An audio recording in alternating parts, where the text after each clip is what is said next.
Good morning সকলকে। আমার একটা নতুন ভিডিওতে সকাল সকালবেলা চা নিয়ে বসে পড়েছি। ঘর ঠর ঝাড় দেওয়ার পরে প্রথম কাজ ডিটক্স ওয়াটার খাওয়া, তারপরে কিন্তু চা খাওয়া।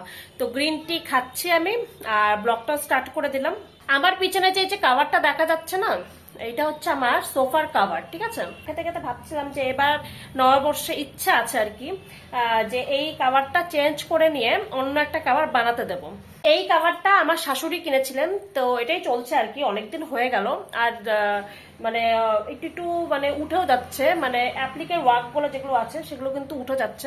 তো ভাবলাম একটা নতুন কাভার এই সোফাটাকে দেওয়া যাক। মেয়ের পরীক্ষা শেষ হয়ে যাওয়ার পর চিন্তা ভাবনা করেছি যে মার্কেটে গিয়ে এই মাপের একটা কাভার বানানো যায় কিনা দেখবো। দেখা যাক কতদূর কি হয়। কালকে এটাকে ফার্মেন্ট হতে দিয়েছিলাম, কতটা পরিমাণে ফুলে গেছে, একদম ডাবল হয়ে গেছে এই অবধি। তো এবার ধোসাটা ফটাফট করে বানিয়ে নেবো, কারণ সকলের খিদে পেয়ে গেছে। বানাচ্ছি আমি ধোসার সবজি, আলুর সবজি, যেটা ধোসায় যায়। আলু, ধনেপাতা, অল্প একটু মটরশুঁটি, চিনাবাদাম নিয়ে নিয়েছি। এই দিয়ে কিন্তু সবজিটা ধোসার বানিয়ে নিই ঝটপট করে। সবজিটা তৈরি করে ফেললাম। এখানে বাদাম টাদাম দিয়ে ধনেপাতা দিয়ে কিন্তু ধোসা সবজি হয়ে গেল। ধোসাটা একটু পরে হবে।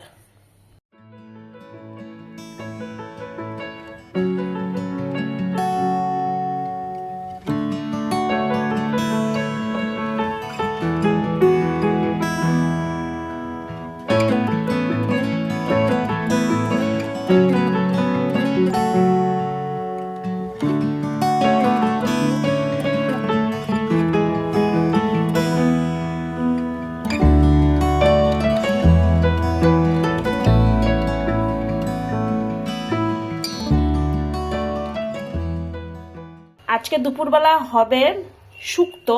তো শুক্তোর জন্য সমস্ত সবজি কিন্তু কেটে রেখেছি। বেগুন, এখানে কাঁচকলা, মিষ্টি আলু, এখানে সিম, পেঁপে, সজনে ডাঁটা, বিনস, আলু আর উচ্ছে সমস্তটাই কিন্তু কেটে রাখা হয়েছে। এবার এটাকে চাপিয়ে দেবো, আস্তে আস্তে রান্নাগুলো তাড়াতাড়ি কমপ্লিট করবো আজকে। ধীরে ধীরে কিন্তু শিলিগুড়িতেও ভালো গরম পড়তে শুরু করে দিয়েছে। রাতের বেলার দিকে একটু গরম লাগছে, আর ভোরের দিকে একটু একটু কিন্তু ঠান্ডা পড়ছে, হালকা ঠান্ডা লাগে আর কি। তো গরমকাল যেহেতু, সেজন্য উচ্ছে ভাজা, তেতো ডাল, শুক্তো এই সমস্ত খাওয়ার দিন তো চলে আসলো। তো এইবারকার মানে শুক্তোটা আমাদের অনেক আগের থেকে খেতে ইচ্ছে করছে, কেন জানি না। তো সকাল সকালবেলা আমিও আজকে ভাবলাম যে না, শুক্তোই বানানো হোক, একটু দুধ দিয়ে শুক্তোটা বানাবো। তো যেই কথা সেই কাজ, বানিয়ে নিলাম আজকে শুক্তো। আর এদিকে চিকেনও বানাচ্ছিলাম আমি। চিকেনটা আজকে হরিয়ালি চিকেন বানাবো, কারণ আর কদিন পরে ধনেপাতার দাম অনেকটাই বেশি হয়ে যাবে, তখন আর ছোঁয়া যাবে না ধনেপাতাকে। তো ভাবলাম তার আগে একটু ধনিয়া চিকেন খাওয়া যাক আর কি। তা আমি শুক্তোর মধ্যে দুধ দিয়ে করি আর কি, আর এটা কিন্তু একদম মানে অনুষ্ঠান বাড়ির মতন লাগে। আর অল্প একটু চিনিও দেই আমি। আর মাংসটাকে হালকা ভেজে নিয়ে ওই ধনেপাতার কাঁচা লঙ্কার বাটা দিয়ে করেছিলাম, বেশ খেতে হয়েছিল। শুক্তোর মধ্যে আমি নামানোর আগে একটু ঘি আর একটু পাঁচফোড়নের গুঁড়োটা দিই, তাতে সেন্টটা কিন্তু অনেক ভালো হয়। সিম্পল রান্না করেছিলাম আজকে, বেশি তামঝাম করিনি। দুটো রান্নাই চটজলটি হয়ে গিয়েছিল। আর যেহেতু আঙ্গুরের দিন চলে আসছে, আঙ্গুরগুলো এত মিষ্টি আসছে, মেয়ে দিকে পড়ছিল, তাই ভাবছিলাম যে একটু আঙ্গুর ওকে দেওয়া যাক, কারণ ফল তো এমনিতেই বাচ্চাকে খাওয়ানো যায় না, এর মধ্যে যদি ও আঙ্গুরটা একটু খায় আর কি। তা ও কিন্তু আঙ্গুরটা আবার বেশ ভালো মানে খাচ্ছে এবার। বাইরে বিভৎস হাওয়া দিচ্ছে, মনে হয় ঝড় উঠবে এরকম টাইপের হাওয়া আর কি। গাছটা সব মানে জিনিসপত্র সব ফেলে দিচ্ছে, উপরে কাপড় টাপড় সব ফেলে দিয়েছিল, ক্লিপ থেকে ফেলে দিয়েছে, ভাবা যায়। এই হচ্ছে ওয়েদার আজকে, মেঘলা মেঘলা আকাশ হয়ে আছে আর প্রচন্ড হাওয়া। মেয়ের পরীক্ষা চলে আসার সাথে পড়াশোনার চাপ এতটাই যে আমি একটু পার্লারে যাবো আর কি, সেটারও সময় পাচ্ছি না। কখন যাব, মানে সকালবেলা থেকে ঘরের কাজ থাকে, তারপরে মেয়েকে পড়তে বসানো থাকে, তারপর বিকেলে ওকে নিয়ে আবার একটু বসতে লাগে আর কি, কারণ বাচ্চা মানুষ একাতে পড়তে বসে না। তো সময়ই পাচ্ছে না যাওয়ার জন্য। তা আজকে ভাবলাম যাবো, কিন্তু আজকেও হবে না, কারণ এখনো অবধি আমাদের যে কাজের মাসি সে এখন আসেনি। 4টা বাজতে চললো, কখন আসবে জানি না। ও আসবে, তারপরে আদৌ আজকে হবে কিনা তাও জানি না। শুক্তোটা কিন্তু ব্যাপক হয়েছিল, শুক্তোটা খেতে ছিল। শুক্তোটা দুধ দিয়ে করেছিলাম, আর চিকেনটাও ভালো হয়েছিল। তো এখন মেয়েকে পড়তে বসাবো, কারণ বিকেলবেলা আমি আজকে পড়তে বসাতে চাই না, সানডে আজকে আমি একটু রিল্যাক্স করতে চাই, সেজন্য আজকে ওকে এখনই পড়িয়ে টুরিয়ে নেব।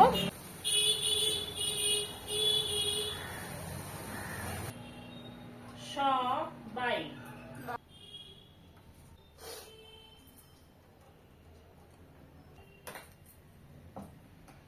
জাস্ট পর থেকে উঠলাম, 6:30 বাজে। সকালবেলা একবার নিয়ে বসছিলাম, বিকেলবেলা আবার নিয়ে বসলাম, তো এইমাত্র রিভিশন কমপ্লিট হলো আর কি। আর মাথাটা প্রচন্ড ব্যথা করছে সারাদিন ধরে, মানে ওই যে নাইটি পরে আছি, হাউস কোট পরেছে, ওটা পরেই আছি। আর কি তুই এখন স্কুল যাবি? তো এখন একটু চা টা খেয়ে একটু রিল্যাক্স হয়, ও দুধ টুধ খাবে।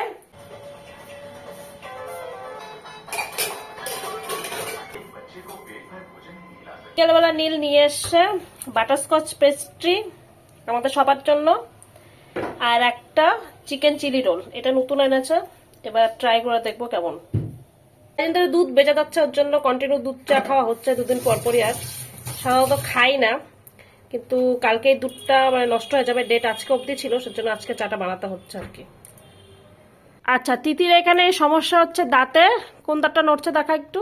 এটা দুদিন আগে আমি তুলে দিয়েছিলাম, মানে একদম নড়ে গিয়েছিল, দুধটা যেহেতু একটু মোচড় দিতে তুলে যায়, মানে উঠে যায় আর কি। তো এইটা দেখা বাবা, এই যে এই দাঁতটা এই কদিন আগে উঠলো, এখন এই দাঁতটা প্রচন্ড পরিমাণে নড়ছে।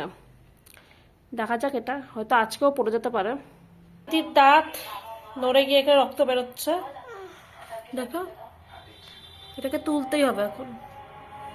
এখানে চলছে রীতিমতন দাঁত নিয়ে টানাটানি। আমি ওকে চেষ্টা করছিলাম ওঠানোর জন্য, কেউ এতটাই ভয় পাচ্ছিল যে উঠাতেই দিচ্ছিল না। আলটিমেটলি অনেক কষ্ট করে তারপরে কিন্তু দাঁতটা তোলা হয়েছে। অনেক যুদ্ধের পরে আলটিমেটলি দাঁত তোলা হয়েছে, দেখাও, দাঁতটা তোলা হয়েছে সবে মাত্র। আর একটা আইসক্রিম আমি এনেই রেখেছিলাম, বাই চান্স যদি উঠে যায়। এখানে ভ্যানিলা আইসক্রিম খাচ্ছে দাঁত তোলার পরে। আর এই হচ্ছে সেই দাঁত। যাক, দাঁত তোলা হয়ে গেছে, কারণ যেহেতু পরীক্ষা হচ্ছে মাথায় না এইটাই থাকবে। আমার ফেভারিট আইসক্রিম। দাঁত তোলা ভালো লাগছে এখন? হঠাৎ করে যে আজকেই দাঁতটা পড়ে যাবে সেটা কিন্তু আজকে ভাবিনি। আমি ভেবেছিলাম যে দুদিন হয়তো সময় লাগবে, কিন্তু সারাদিন ধরে দিতে দাঁত সময় নড়াচ্ছিল, মানে পড়বে ভাব, ওরও একটা অস্বস্তি হচ্ছিল আর কি, আমি বুঝতে পারছিলাম। তারপর আলটিমেটলি তো দাঁতটা দিয়ে একটু রক্ত পড়েই গেল, তো তারপর আমি দাঁতটা উঠিয়ে দিলাম, তোমরা দেখলে। তো দাঁতটা উঠে গেছে, খুব ভালো হয়েছে, কারণ পরীক্ষার মধ্যে যদি এই দাঁত নিয়ে যদি পরীক্ষা হলে বসতো, ওই কনসেন্ট্রেশন শুধুমাত্র এই দাঁতের মধ্যেই থাকতো, লেখার মতো তো একদমই থাকতো না, বাচ্চা মানুষ যেহেতু। তো ভালো হয়েছে, পড়ে গেছে। তা ওকে কিন্তু শুয়ে দিয়েছি, ও শুয়েও পড়েছে, ঘুমিয়েও পড়েছে। তা এখন আমি সব কাজ টাজ করে টোরে দিয়ে এখন আমি ঘুমাতে যাব।